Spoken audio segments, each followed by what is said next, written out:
سیرت نبی رحمت صلی اللہ علیہ وسلم، چیپٹر 10.3 حضرت سہیل بن عمرو کے حالات زندگی۔ ابو سفیان کے بعد سہیل بن عمرو قریش کے سب سے بڑے لیڈر تھے اور خطیب القریش کہلاتے تھے۔ آپ نے مسلمانوں کے خلاف بدر، احد اور خندق کی جنگوں میں حصہ لیا۔ جب آپ بدر میں قید ہو کر مدینہ لائے گئے تو حضرت عمر نے رسول اکرم صلی اللہ علیہ وسلم سے عرض کی کہ چونکہ سہیل مسلمانوں کے خلاف دھواں دھار تقریریں کرتا ہے، آپ اجازت دیں کہ میں اس کی ٹانگ کاٹ دوں۔ رسول اکرم صلی اللہ علیہ وسلم نے فرمایا کہ ہماری شریعت میں عضو کاٹنے کی اجازت نہیں۔ رسول اکرم صلی اللہ علیہ وسلم نے عمر کو کہا کہ حضرت عمر رضی اللہ عنہ کو کہا کہ ایک دن سہیل ایسی بات کرے گا جو تمہیں پسند ہوگی۔ یہ صلح حدیبیہ کے متعلق آپ صلی اللہ علیہ وسلم کی پیشین گوئی تھی۔ حضرت سہیل نے فتح مکہ کے بعد سن 9 ہجری میں اسلام قبول کیا۔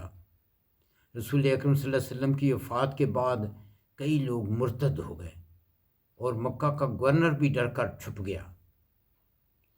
حضرت سہیل نے ایک مؤثر تقریر کی اور لوگوں کو کہا کہ تم سب سے آخری لوگ ہو جنہوں نے اسلام قبول کیا، اب تم مرتد ہونے میں سب سے پہلے مت بنو۔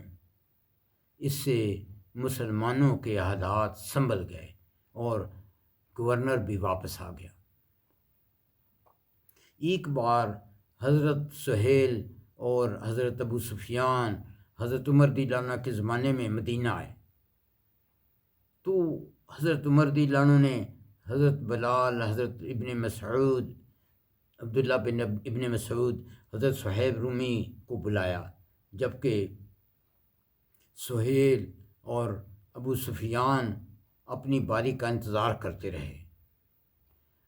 ابو سفیان نے حضرت سہیل سے کہا کہ میں نے ایسا دن کبھی پہلے نہیں دیکھا کہ حضرت بلال وغیرہ کو ہم پر ترجیح دی جا رہی ہے۔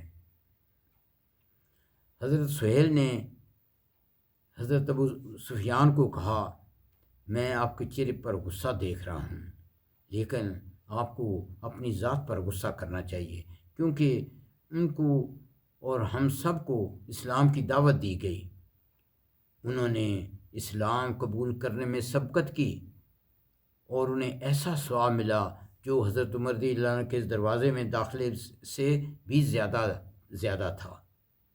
اب ہمیں ان پر رشک کرنا چاہیے۔ اگر ہم ان کے مقام کو نہیں پہنچ سکتے تو ہمیں کم از کم جہاد اور قتال میں حصہ لینا چاہیے تاکہ ہمیں بھی کچھ ثواب مل جائے۔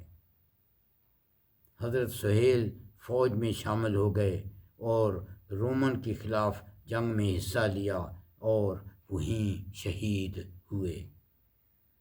واللہ یہدی من یشاء۔ ربنا تقبل منا انک انت السمیع العلیم وتب علینا انک انت التواب الرحیم۔